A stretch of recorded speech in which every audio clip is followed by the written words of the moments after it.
Vamos converter as equações que nós vimos para eletrostáticas e essas equações estavam na forma integral, vamos convertê-las para a forma diferencial.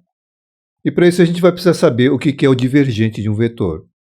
E usando isso, a gente vai reescrever as equações da eletrostática, as equações de Maxwell e a equação de Gauss generalizada e escrever tudo isso na forma diferencial.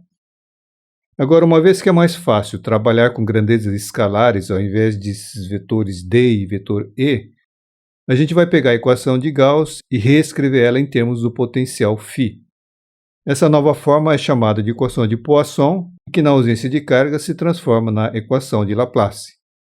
E finalizando, vamos ver como é a energia no caso eletrostático, num caso geral, onde a gente tem o campo D e o campo E. Vamos lá.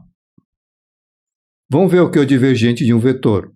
E para isso vamos pegar um cubo, como mostra a figura, com seu centro no ponto de coordenadas x, y, z, esse cubo numa região onde existe um campo vetorial, e com seus lados orientados segundo o eixo x, y e z e com tamanhos Δx, Δy e Δz. Vamos então calcular o fluxo do campo vetorial nesse cubo, que tem um volume V, que é igual ao produto dos lados, Δx, Δy vezes Δz, e ver o que acontece com esse fluxo quando esse volume tende a zero. Nesse limite, a gente vai ter o fluxo em um pequeno volume em um ponto na posição x, y e z. O fluxo por todo o cubo vai ser a soma do fluxo em cada uma das faces. Vamos calcular primeiro apenas nas faces com área A1 e A2, que estão mostradas na figura, e que são perpendiculares ao eixo x. A área dessas superfícies é relativamente grande, ainda não é um infinitesimal. Então, o fluxo na área A1 vai ser aproximadamente esse Extil vezes a área dessa face. Esse Extil é o valor médio do campo elétrico nessa face do cubo, e por isso aparece o sinal de aproximado. A gente tem um valor do campo mais exato apenas se a gente diminuir o tamanho dessa área, o que a gente vai fazer lá no final. Essa intensidade é no centro da face que está no ponto x mais Δx sobre 2. Então vamos deixar escrito desse jeito aqui.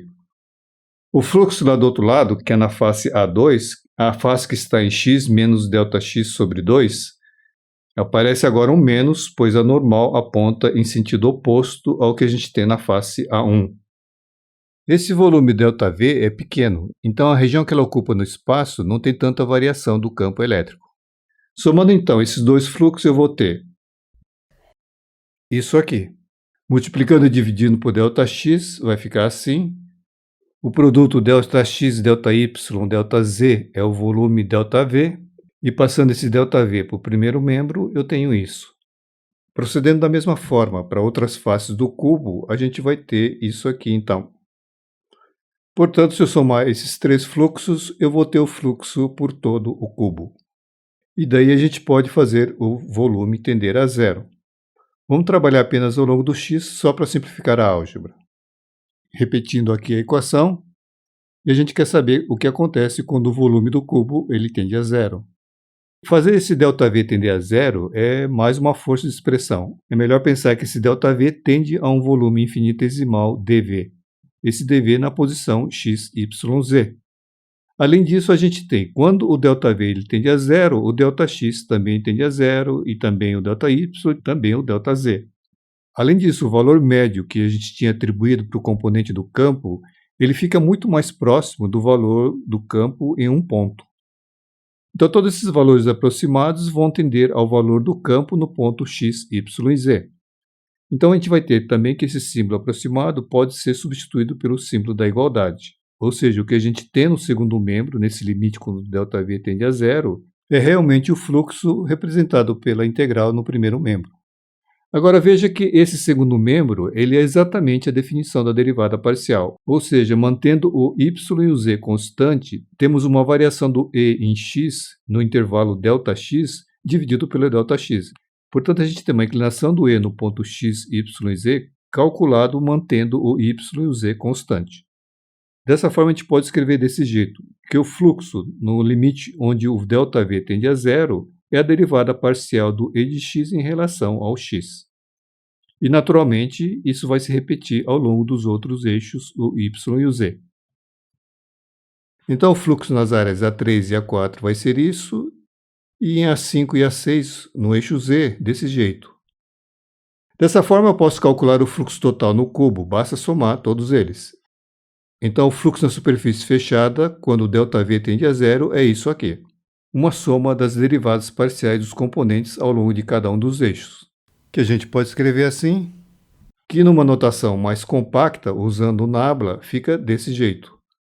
Essa é a definição do divergente de um vetor. Então o significado do divergente do vetor é o fluxo desse vetor numa superfície de área A, que encerra um volume V, e no limite quando esse volume tende a zero, ou seja, no limite em que esse volume tende a um ponto. Observe que o divergente de um vetor é uma quantidade escalar. Vamos usar isso na equação de Gauss. Vamos ver como ficam as equações da eletrostática quando a gente escreve na forma diferencial. Vamos começar com a lei de Gauss, que é escrita dessa forma, e ela diz que o fluxo do campo elétrico numa superfície fechada é igual à carga interna dividido por ε0. Essa carga interna é a carga que se encontra dentro do volume da superfície, portanto, a forma mais adequada de escrever é usando uma integral no volume de uma densidade volumétrica. É uma forma mais geral pensar em densidade volumétrica, pois se as cargas estiverem distribuídas numa linha ou numa superfície, o que vai interessar são as partes das distribuições ou da distribuição interceptada pelo volume. E, naturalmente, as cargas podem estar ainda distribuídas por todo o volume definido pela superfície. Portanto, essa área A que aparece na integral do fluxo, ela está ligada ao volume V que aparece na integral do volume do segundo membro. Alterando um, eu altero o outro. Então, vamos dividir essa equação pelo volume e fazer esse volume ir para zero. Para o primeiro membro, eu vou ter isso, que, como nós vimos, é a própria definição do divergente do vetor E. E no segundo membro, se esse volume tende a zero, eu vou ter a própria densidade volumétrica de cargas. Portanto, ρ sobre ε0. Igualando as duas, a gente tem que a equação de Gauss, na forma integral, ela fica reduzida agora a isso. Divergente do vetor E igual a ρ sobre ε0. Vamos fazer uma ilustração do que nós fizemos. Então, nós partimos de uma região no espaço com cargas, pegamos uma superfície fechada A, que encerra um volume V, e depois nós fomos diminuindo esse volume até ele adquirir um tamanho infinitesimal dV em torno de um ponto x, y, z. E esse elemento infinitesimal é tão pequeno que ele pode ser considerado como um ponto, mas ele tem que ser grande o suficiente para ter um volume com cargas no seu interior. E, portanto, a equação na forma integral, que a gente resolve numa região grande no espaço, ela ficou reduzida a uma equação válida apenas em um ponto no espaço. Essa é a lei de Gauss na forma diferencial. Vamos ver as formas de escrever esse divergente do vetor. O divergente de um vetor no sistema de coordenadas que estamos trabalhando, ele tem essas formas. No sistema de coordenadas cartesianas ou retangular, em coordenadas cilíndricas e em coordenadas esféricas. Vamos ver um pouco mais a respeito da lei na forma diferencial. Com as cargas distribuídas no volume, a densidade volumétrica de cargas é dada pelo produto da carga com a quantidade dessas cargas por unidade de volume. Portanto, Q vezes um n minúsculo, o n minúsculo representando a quantidade de cargas por unidade de volume. Assim, a gente tem os seguintes casos. Vamos supor que a gente tenha apenas cargas negativas e que sejam apenas elétrons. A carga, então, é menos E e a densidade vamos escrever como NE. Então, a densidade é menos ENE. Portanto, o fluxo numa superfície que limita um volume bem pequeno, eu vou ter um fluxo negativo, ou seja, o divergente do campo E é negativo. Um outro caso extremo é quando a gente só tem cargas positivas, digamos que sejam íons com cargas mais E e uma densidade Ni. Agora o ρ vai ser uma quantidade positiva. Então, o fluxo é numericamente positivo e o divergente do vetor E é positivo. E num caso mais geral, que a gente tem cargas mais e cargas menos, digamos que sejam mais E e menos E, com suas respectivas densidades Ne e Ni, o fluxo pode dar positivo, zero ou negativo. Vai depender da diferença entre Ne e Ni.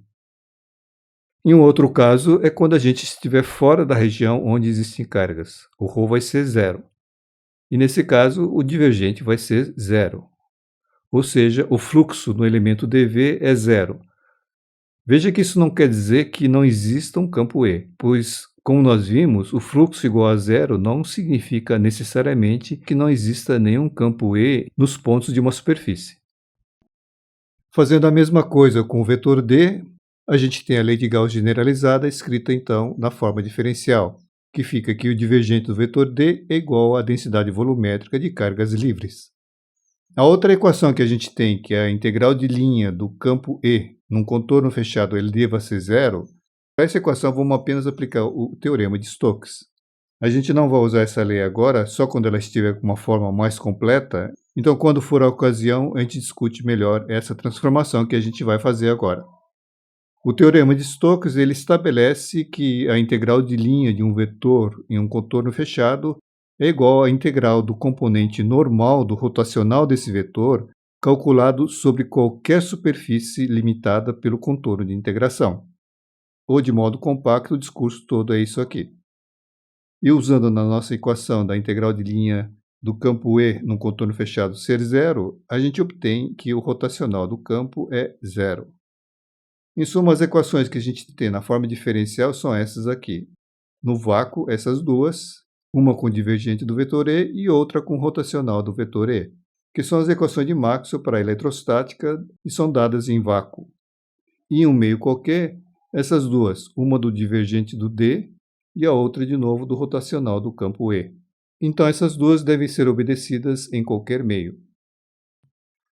A gente viu então que as equações básicas da eletrostática são escritas em função do vetor E ou do vetor D. Mas na prática, a gente consegue medir apenas grandezas escalares, como o potencial φ ou temperatura T, ou mesmo a velocidade v de um carro. Como dito anteriormente, a gente mede o módulo da velocidade, que em inglês é o speed. A gente não mede o velocity, que é o vetor velocidade. A gente viu também que para representar a vizinhança de um corpo carregado, como que está nessa figura, a gente pode usar linhas de campo E ou contornos equipotenciais. Observe essa região da ponta. Essas linhas de campo próximas umas da outra representam um campo intenso. E da mesma forma, essas equipotenciais próximas também representam esse campo elétrico intenso. Ou seja, a gente tem duas representações equivalentes. E matematicamente a gente sabe que o E está relacionado com φ através do E igual a menos grade φ. Tendo a variação espacial do φ, eu vou ter o meu E. Como elas são equivalentes, para simplificar o trabalho e além do mais, sabendo que a gente só consegue medir potencial, na realidade, diferença de potencial, é mais conveniente trabalhar com essa grandeza escalar, que é o potencial φ. Então vamos converter a equação de Gauss, que é escrita em termos do campo vetorial, e encontrar uma nova forma de escrever essa mesma equação, só que em termos do potencial φ. A gente tem a equação de Gauss e a gente sabe a relação entre o campo e o potencial. Substituindo isso na equação de Gauss, a gente obtém que o divergente do vetor, que é o gradiente do potencial, é igual a menos a densidade dividido pelo ε0. Esse primeiro membro pode ser destrinchado, é isso. Vai dar o produto escalar desses dois parênteses, que vai dar uma soma das derivadas segunda do potencial, que a gente pode escrever assim. E numa notação mais compacta, usando o operador laplaciano, fica desse jeito, que é chamada de equação de Poisson. Vamos ver as formas de escrever esse laplaciano. O laplaciano aplicado a φ ele fica desse jeito, em coordenadas cartesianas retangulares, assim em cilíndricas e desse jeito aqui em esféricas. O sin é a representação em inglês do seno, que é igual ao nosso 100. Quando a região considerada não tem cargas, com ρ igual a zero sobre todos os pontos, a equação fica desse jeito, laplaciano de φ igual a zero. A equação com esse formato, laplaciano de um escalar igual a zero, ela aparece em várias áreas da física. Ela tem um nome especial, ela é chamada de equação de Laplace. Então a gente tem agora a equação de Laplace e a equação de Poisson, que são mais práticas para analisar a vizinhança de corpos carregados em eletrostática. Então, resumindo a sequência que nós vimos até esse presente estágio, a gente começou então com cargas pontuais ou distribuídas nas suas diversas formas, e vimos que nessas cargas ou corpos com as cargas, a gente tem uma força que a gente consegue medir. E dessa força vimos que é mais fácil definir uma grandeza vetorial, que a gente chamou de campo elétrico, e que de suas propriedades matemáticas a gente conseguiu definir um escalar, que é o potencial φ, e agora a gente tem as equações para o potencial φ, com os quais a gente consegue definir o potencial em corpos e em sua vizinhança. Curiosamente, na prática, como a gente consegue medir diferença de potencial, ou seja, o potencial é que interessa, a gente sai do potencial, determina o campo elétrico e, eventualmente, a força e depois a carga. Portanto, na prática, a gente trabalha no sentido contrário da sequência em que as ideias evoluíram e que são ensinadas. Com a notação diferencial conhecida, vamos ver como fica a equação da energia para o caso eletrostático. A energia potencial de um sistema com n cargas pontuais é dada por essa equação, que é meio do potencial na posição de uma carga multiplicado por cada uma das outras cargas e somando todos esses produtos. Essa equação a gente pode estender para o caso de uma distribuição contínua. Vai ficar como uma densidade de cargas livres multiplicado pelo potencial e o volume infinitesimal, e isso integrado por todo o volume. Como o divergente do vetor D é a densidade de cargas livres, então a gente tem isso. Agora a gente usa uma identidade matemática que é essa aqui. E usando, a gente obtém essa equação que no segundo membro tem duas integrais de volume. Vamos aplicar o teorema da divergência nessa primeira integral. O teorema da divergência diz que a integral no volume do divergente de um vetor é igual ao fluxo desse vetor sobre a superfície que define esse volume. Aplicando isso na equação, a gente obtém isso. Agora o primeiro termo virou uma integral de superfície. Esse volume V, limitado pela superfície A, precisa contemplar todo o espaço, portanto um volume que vai para o infinito.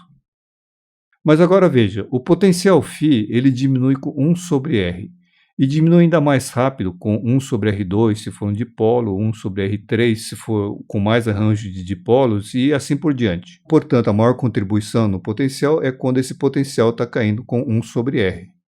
Agora, o vetor D, de modo semelhante ao campo E, ela diminui com 1 sobre R ao quadrado. A gente tem na integral de superfície esse dA, que é uma área, então varia de forma mais significativa com R ao quadrado. Portanto, na integral, todo o integrando, ele vai diminuir, na pior das hipóteses, com 1 sobre R. Pode diminuir mais rápido ainda, com 1 sobre R ao quadrado ou ainda mais.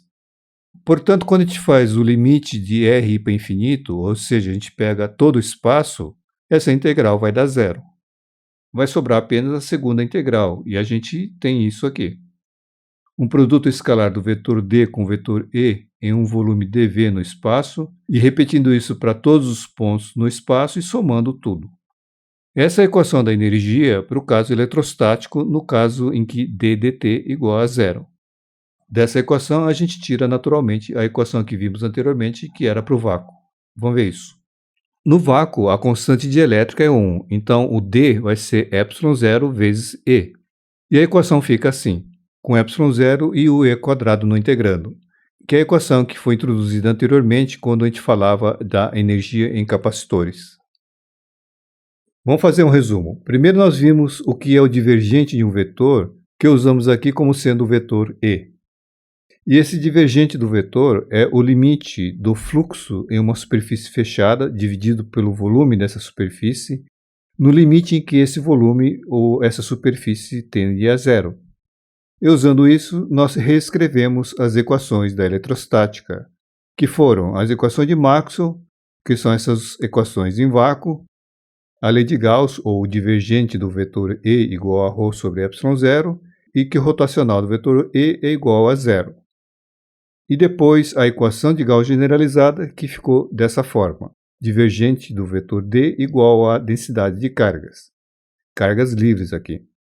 E com esse D a gente pode obter o E, e esse E deve satisfazer a mesma equação do rotacional de E igual a zero. E depois, usando a lei de Gauss, determinamos a equação de Poisson e a equação de Laplace. Essas duas equações são muito importantes em eletrostática, pois com elas a gente determina o φ e depois o campo elétrico E. E finalizando, nós determinamos a energia do caso eletrostático quando a gente tem o vetor D e o vetor E. E essa energia é dada por essa equação. É isso aí.